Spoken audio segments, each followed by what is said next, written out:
if you had to think about a toolkit, sort of a digital toolkit for parents to have handy, what would the top three rules in there be when you're talking about tech use, balancing it at home, as well as raising grounded and resilient children? So I would say number one is to never use technology or a screen to handle discomfort. So Mm, whether that's boredom, a tantrum, a big feeling about something, disappointment, any of those things, if your child is experiencing that, you should not be trying to fix it with a screen. mm, You have to be comfortable with your child being uncomfortable. They are not going to like every decision you make. I would say number two is to make your connection as a family the priority. So, for example, no screens at dinner time, no screens in the car. We don't do screens. There's no way on this green earth that my teenager is going to sit in the car and be on their phone while we're driving together. No, we're going to be chatting and listening to music. Why? Because that's when you connect, right? You are losing every single time you are on your phone and you're sharing a meal, you're doing a chore together, on a ride together. You are losing connection with your child. And so that's one thing, is to prioritize the connection, the conversation. Parents are not talking to their kids anymore. They're not just talking. They're not People say like, "Well, what am I gonna do at a restaurant?" And I'm like, "You're gonna talk to your kid. You're gonna have a conversation. You're gonna bring a book. You're gonna read. You're gonna ask them questions. You're gonna get up and walk around.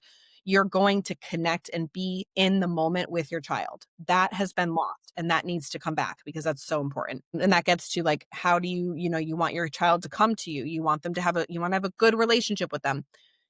A relationship starts with connection and communication. You have to have those. Simply because they're your child does not guarantee that you're going to have that connection with them. You yeah. have to sustain it. So I would say that's the second one. And I guess number three, oh my goodness, number three, I would say would be to not be afraid to be very particular about who you and your child spend their time with. Hmm. Say like you Sure. are the 5 people that you spend your most time with or something. There's some saying about that, right? Like you are who you spend your time with. You are what you eat. You are, right? If your child is constantly surrounded by children who are constantly gaming Yep. for 10 hours a day, and that's the house that they're going to spend time at, and that's the kid who they're playing with, and that's right, they're going to be negatively influenced by that. Hmm. And that's not to say that you shouldn't allow your children to be friends with kids who have different, who are being raised differently, whatever, right? Like you can have your child can have a friend who plays a lot of video games and your child isn't allowed to do that. It's how you manage that relationship. And like, you aren't just going to send your kid over there to sleep over when that child has been exposed to violence and sexual content online, right? That's not safe. That's It's not safe. okay to make that decision. It's okay to say, you know what?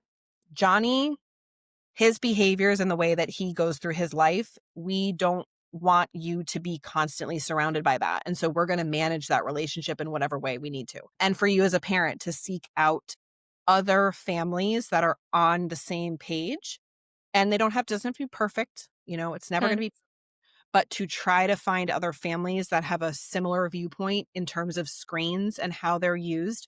You know, if every single one of your friends gets their kid an iPhone, yeah, it's going to be really hard, right, for your child to not be the only one that doesn't have it.